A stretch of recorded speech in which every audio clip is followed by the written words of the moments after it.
Hello, everybody. My name is Chindi. And I'm Liz. Yes, and today we are going to be talking about loving yourself. Before we delve into that, I did notice that about 60 people have viewed our video. And so we're grateful for that. Thank you so much. We really appreciate it. And hopefully we continue to continue to support us. Do me other favors. Please like our video. I found far less people like our video. I don't know whether you didn't like it or you just forgot to press like. I have no idea. If you feel that we could improve, please comment. Comments do help drive viewers too. So even if you don't want to like the video, if you comment a little bit and say, hey, you could have done better on this, that will help us improve. We've just started, so help us out. The other thing is subscribe. Some of you, I noticed the difference. I mean, if there are about 60 people that watch and we have 5, 6 subscribers, I think it's 6 now that's showing, that means that's a huge difference. That means about 50 something people, 54 people have not decided not to subscribe for some wild reason, which is understandable. Maybe you don't want too much of your information out there. I don't know, but subscribing to us is just a click of a button. Where we are not offering you, this is not a gimmick. You don't pay a single dime. You just go in and you do it. And we have a lot of good materials in the future. We'll be teaching you about taxes. We'll be teaching you about finances and bankruptcy based on Elizabeth. We'll be teaching about finding jobs in the new market. The job market is changing. And yes, Liz is an expert at helping people find jobs in the new market. And let me tell you what, you're getting this information for free without paying a single dime for it. This is information that people pay for. So we'll be doing all that. Tax is the same thing. I do tax preparation and tax consultation. I'll be able to give some of the some loopholes that are available legally to help you. Dating, we'll talk about dating. If you're interested in talking about dating and how it affects you, you can learn some wisdom. I don't have much experience with dating. It's just my inexperience. Liz has a lot of experience with dating. I've learned a lot. I don't know about a lot of, I've lived a little bit. And you can learn a lot from that. So really, really, really help us out. We'll really appreciate it. But let us delve into the subject and let's go on and let's talk about this. Thank you.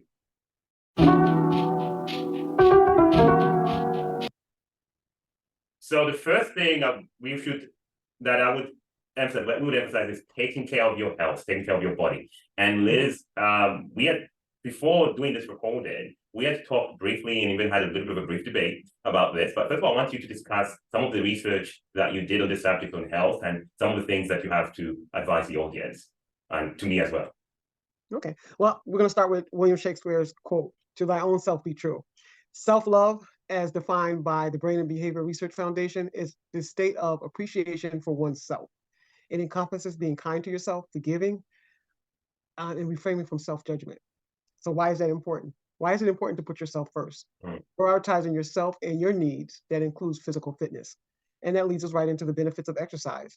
It improves your thinking, your ability to learn and make rational decisions, and it can reduce feelings of anxiety. And long-term benefits, as we discussed before, with regular exercise leads to improvement in brain health, weight management, and it can reduce your risk to certain cardiovascular diseases, cancers, and other diseases.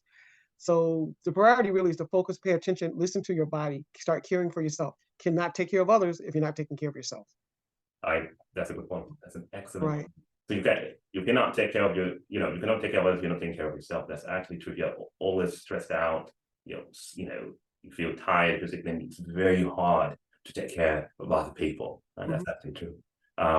What do you have to add to that on physical health and maintaining your health? What would you say? What are some of the pointers that you would point people to if they want to maintain their health in terms of, rather than exercise or the other things we can talk about?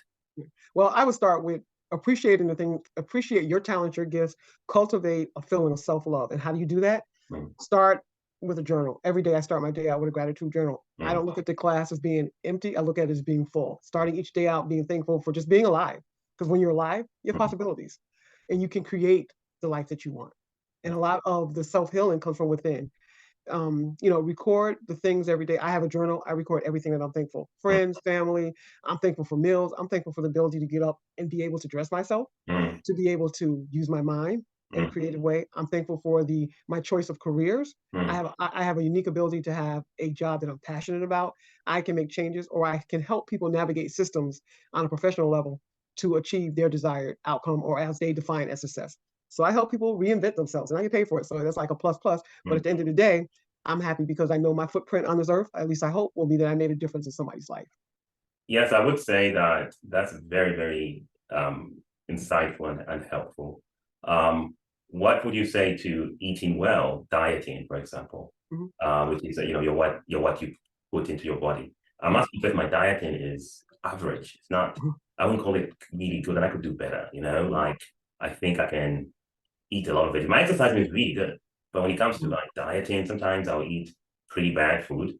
Not all the time, but once in a while I will. And I think what nutritionists say that you're always supposed to be eating good food and avoiding the bad stuff. What would you say to that? How do you control that? I just say it's about balance. I mean, my go-to, I love desserts. You put a cheesecake in front of me, I'm all in. I don't care how much I exercise. I'm sorry. You put that cheesecake there, you put a chocolate cake there. I mean, I hate to even admit that I'm that person. If I had a upside down cake, I probably would wear myself out getting up, getting a slice of cake, going back. So then I have to, then I have to double down for the next week because I got to eat off that, I got to work off that cake that I ate. So I just think that it's in moderation. Have fun. I mean, we only live once. So if it's something that you enjoy it. Don't feel guilty, and then just get up in the morning and recalibrate. You know what you got to do. If you ate it, you got to work it off. That's it. Unless you're a diabetic or something where too much sugar is going to impact your health like immediately because it'll put you in a dangerous coma or something like that. Yeah.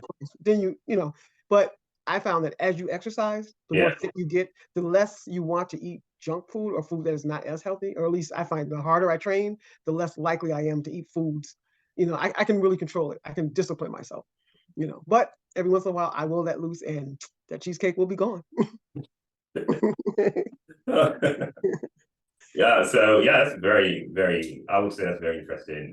One of the sayings I heard from someone, I don't know who, they say that take care of your body and it will take care of you in the future. So the idea is that if you take care of your body now, then in the future it will take care of you because you'll be in a situation where you're able to do things. Whereas if you're not exercising and not eating well, and then you get sick, and that means that you're going to deteriorate.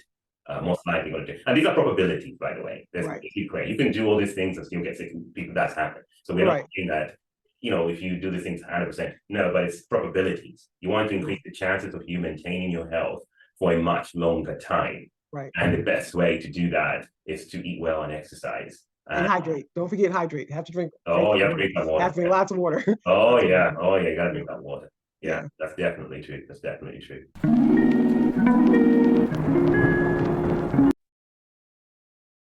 So the second thing that is really, really, really important is to take care of your finances. I have a joke that I say, which I got from where I grew up. And it's a joke called there's no romance without finance. I'm not going to get into detail about that, but the idea is that your money, your finances really affect who you are. It affects your conditioning, it affects your well-being, it affects a lot of things, and that's very, very important. So I don't know what you have to say about finances. How do you deal with finances? What's your experience with it, and what advice would you give on that? I think financial literacy is key, especially in today's economy. I think that as we're all striving with the rate of inflation, can you imagine a loaf of bread is now $5, $6.99 for a loaf of bread. Eggs at one point were like buying a piece of steak. Eggs were up to like $12 for a dozen of eggs. That's right. So those are things that are real life things. And the price of gas fluctuates. It's like almost $4 a gallon, $3.79 a gallon.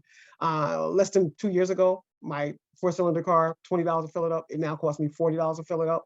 So, those are things we can't control in terms of the economy, food prices, everything is going up. So we have to learn to protect ourselves. And how you do that? You start working your financial plan. You do things, save now so you can live great later.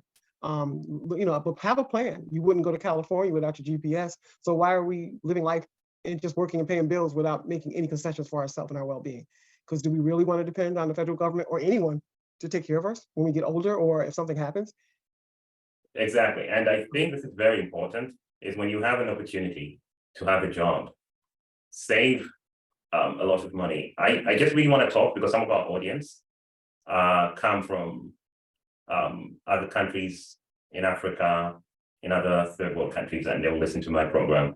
And this may not apply to you to an extent. In America, some people wait for Social Security and you do get some pensions, but let what is happening in our continent in Africa be a lesson to all of us. It can happen to anybody. What's happening in Nigeria, where people don't get pensions for years, a lot of people don't. And I have a situation where some of my cousins, some of my uncles have not received their pensions after retiring. And they have not received their pensions because of the way the system works over there. I don't want to talk about it here, but it's basically the money is not releasing. And so these people are getting paid and they were relying on their pension. So the lesson is that if you get extra, put it in a savings account. So I've been telling some of my relatives to do that. I've been saying save up partial money, even if you put in $10 a month, you put in something, put some money so that when you are getting older, and by the $10 a month in where I come from, a lot of money, it's not like here. You can do a lot more with it. But the point is that for us, you can save. The same thing applies here in America. Save up, assume you're not going to get everything that was promised to you. Assume that you're not going to get Social Security. Assume that you're not going to get pensions. What would you do if you were never going to get a pension and Social Security? What things and steps would you take? Those are the steps you're going to take. Mm-hmm. So are you going to invest some of your money in stocks? Probably yes, to invest it and get more money out of it. Are you going to invest, maybe start a business? Yes, probably going to start a small business when you have something sustaining you. You need to have other alternative sources of income so that if you get the pension and Social Security when you are officially retired and you are of age and you meet the requirements, you know that, okay, those are just extras. You have all the other savings. You already have assets. Some people even buy houses as assets because houses do gain value over years. Even if you consider the crisis of 2008, houses have gained a lot of value over the years. And so some people buy real estate and invest in that and then increase their value and their wealth through that. The advantage of real estate is that it's increasing almost everywhere in the world. Increasing in even in Africa, real estate is of high value. So these things can help sustain us. And I think that's what I would urge people to do.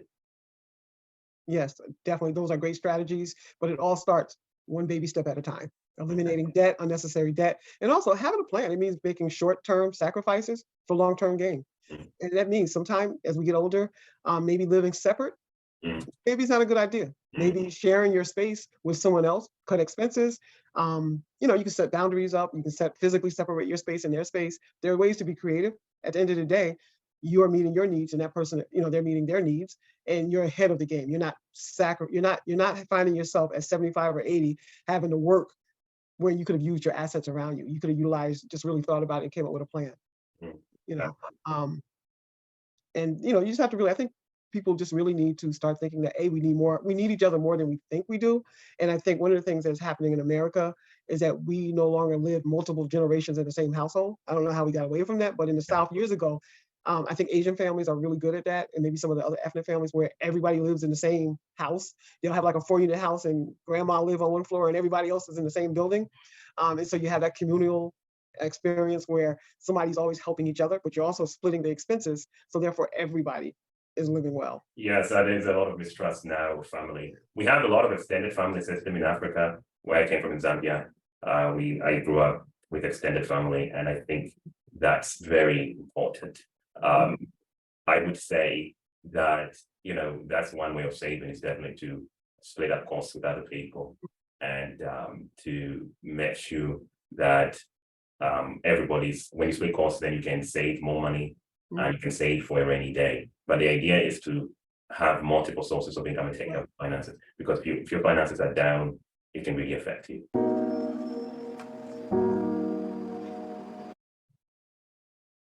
So the third one that I think is important, I was talking about the first two, would be don't give unsolicited help. I know it sounds weird, but don't go to somebody and say, hey, you need this help. Let people come to you when they need help. There's a difference between the two. When someone comes to you and say, I need help, this is where I need help, you have a little bit more control as to what you can tell them to do to help them get out of that situation. Whereas if you are going there and telling them, hey, I'm going to help you, that's a whole different scenario. And that creates, how many times I gave unsolicited help and it ended up hurting. Like, people just, not only did they not appreciate, but what ended up happening is my reputation was kind of damaged in the process. I mean, I can tell you stories And Liz, I'll let you talk before I tell you my story about what happened. Liz, what would you say about giving unsolicited help? Can you talk about it and how that can be damaging? Well, part of loving yourself is really minding your own business sometimes. You can't change folks unless they are open to being whatever their vice is, or if they even have an awareness of whatever you perceive the problem is, it may not be that deep for them. You know, so you're driving yourself crazy trying to stop, I don't know, let's say you're trying to stop Jane from drinking too much because you've seen Jane do X, Y, and Z. Yeah. But if Jane is living her best life and that's what she wants to do, she is not going to hear what you're saying because she hasn't learned the lesson, she hasn't suffered the consequences. Sometimes people have to hit whatever their rock bottom is, no matter how much you love them and you want the best for them, but they have to hit that wall. They have to get tired of being tired. You know, and sometimes you gotta love people from a distance. Because the one thing is you have to be, I shouldn't say you have to be, but I know for myself, being an enabler, because I tend to be a more caretaker in nature. So I have to watch myself because I will assume somebody else's responsibilities, like just naturally just start doing it. You know, so if I'm naturally doing it, that takes the other person off the hook. So they're never gonna learn the lesson because they're just gonna learn to depend on me. So Yes, I I learned that. actually, let me tell you something that happened to me. So there's a young lady I helped some years back, and I helped her find, she was facing homelessness. So I said, you know what, she needs help. I knew she was a daughter, she was a daughter of one of my friends. So I don't know if I'm help you out. Helped her out, helped her find a job. You know what happened? After 2 weeks of working, she just quit. She never went to work. It was like, Wow. okay. But then I realized she never really asked me for help. You know what? She never really asked me for help. I put myself in that situation. So it's my fault. Now, he destroyed my reputation at the workplace I used to also work there. Just literally destroyed my reputation. Because it's like, oh, Chindy brings all these losers to come work for us. So we're not going to listen to Chindy. And the next time I was trying to recommend a friend of mine, they were not interested. And that's what happens, is learning to understand that it was not my position to step in and help. Yes, it was great to be kind of trying to be kind, but it doesn't help. Actually, I was speaking to my young brother. I have my young brother. He lives in Germany. He lives in Europe, in Germany, and we were chatting, and we're talking about. We're like, oh, yeah, there's this relative. They have a lot of tension. We're talking about relative, a lot of tension. We're just a general discussion. And then I said, I think I should help this person come. Maybe I should go. Maybe we should help them pay for their school fees to come. And he said, Shindy, they have to show the initiative. And you know what? He was right. They have to show the initiative. You cannot be the one saying, hey, you do this. They have to say, hey, Uncle Chindy, most of these people are like, nephews and nieces. I want to do this. This is what I've done to do this. Now, can you help me jump that step? If they don't do that, you shouldn't even be stepping in. Maybe they're happy with their conditions. I said, what if you bring them? They come to the US and then things begin to be rough. And they say, hey, you brought me here. I didn't ask you. You're the one who told me I can come here. And I don't have a reply to that. So that's the issue, is that you always have to be in a position to say, let that person decide for themselves what they want to do. So there's a difference between that person and then there's another young man who was trying to get in touch with me, and he was like, hey, I just need information. He doesn't even want money. I just need information. He's going to one of the big universities in Zambia. I just need information. How do I come? How can I get a scholarship to come? How do I do this? Of course, I have information for him. So that sort of thing is how it is. Is that your dog? That's your dog. I'm sorry. Oh. I'm laughing about that. Anyway, what would you say to that?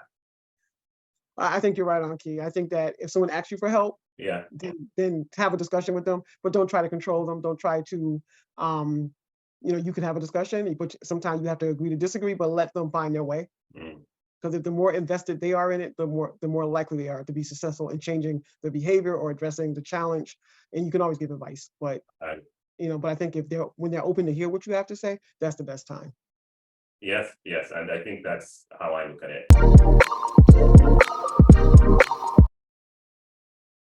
And our fourth one, which is the final major point, is be disciplined. And that means don't procrastinate, don't postpone. There's something you said, Liz, when we're having a separate discussion about being in the present. Can you talk more about that? Being present, being mindful. Yes. And being disciplined, even in loving yourself, you have to be disciplined. You have to carve time out to meet your needs.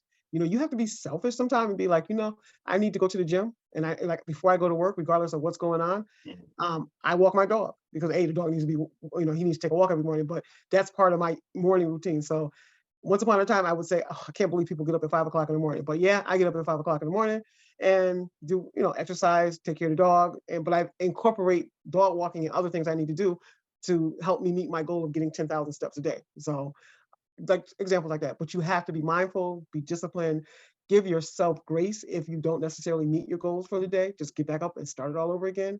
Be grateful that you have the opportunity to move, to make changes in your life, to make adjustments.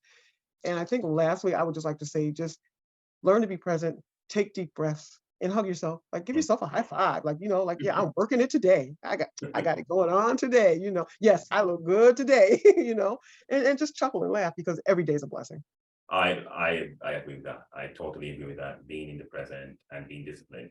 I think one of the things that I noticed also about being disciplined is try to be perfect at what you do in whatever situation you're in. So if you're at your job, be excellent at what you do. Try to be excellent. Don't be like I've been in the past. I usually give examples of myself because I don't want people to make the mistakes I've made.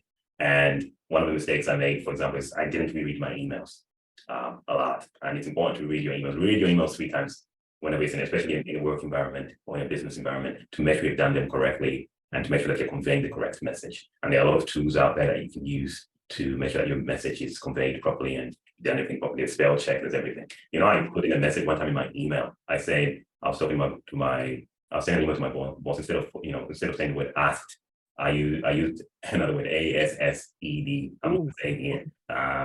You can convey, and that was sent to a higher boss. It was my boss's boss. Okay. Mhm, And of course, that was a very, very embarrassing situation. And mhm, yes, I was like, I didn't lose my job, I get into a lot of trouble. I mean, sort of like, what's going on? Why double check your email? So double check the email. mhm, Doing something really important, double check it. Spend that mhm, extra minute or 2 minutes to do things. There are a lot of other things. Just be excellent at what you do. Be in the present. Watch. There are simple things. Like you ever notice when people are walking outside and they don't care about the traffic, they don't care about the surrounding? Self-awareness, being aware of your surrounding is very important. You're walking at night, early in the morning, you think everything is safe. You don't know what could happen. Just that self-awareness can help you survive mhm, and can help you think and give you that heads up as to what you can do. So mhm, if you're self-aware of a potential danger, it can help you prepare what you can need to do. Oh, I've got the keys, I've got this umbrella here.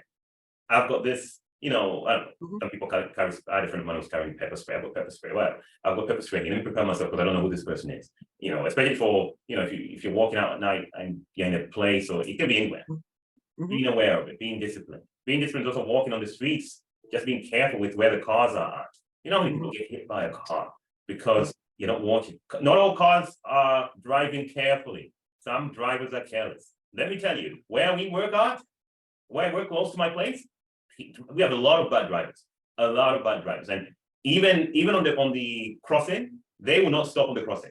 On the mhm, like you're trying to cross the street, they just pass you. So you mhm, can't assume that they're going to stop. You have to mhm, watch and say, are they stopping or not? They will keep mhm, cutting you off. These are just bad, really bad drivers. mhm, And so what I realized was I got to be more careful downtown. But you just don't do that when I'm in the downtown area where I live. It's right. everywhere. You have to Mhm, have self-awareness. And so mhm, that's discipline. So discipline is not just about your work ethic, it's not about your business ethic, but it's also about how you carry yourself at work, how you carry yourself everywhere, in the gym, mhm, all over the place. What do you mhm. think about that, Liz? What you say? Yeah, I would definitely agree to put your best effort for it. But I also would like to caution people to be not perfection is could be a high standard sometimes, depending on the situation, which kind of brings me to a book that I'm reading. It's called Better Not Perfect by Dr. Shea. Yeah. It's an amazing book. And she talks about from being a hot mess to a life of success. But Mm, I love the fact that she talks about really give yourself grace. It's okay. Do you learn from the mistakes that you've made? Have you learned? What's the lesson have you learned? And be kind to yourself. I mean, we're all traveling life's journey. mm.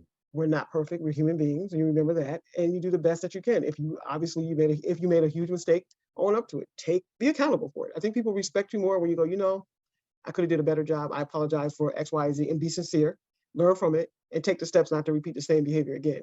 Yeah, you know what's funny? I can know a lot of people if they read that book. they would have been in a much better place. Some people are even famous, and they no longer have that opportunity because they never took accountability. Right. Their positions. I'm going to talk about it here because this is the video Right. where we try to self-improve. But there are you can think of many examples of people who refuse to take accountability, and being disciplined is very, very important. So I appreciate you plugging that book. I will put it. It will be there when you see the picture of the book. Right. Please, I do recommend that you buy that book and you read it. I'm gonna read it absolutely, because you need those books that encourage you to be accountable. What is the end goal of all this? Like, to get rich, to make a living doing this, or?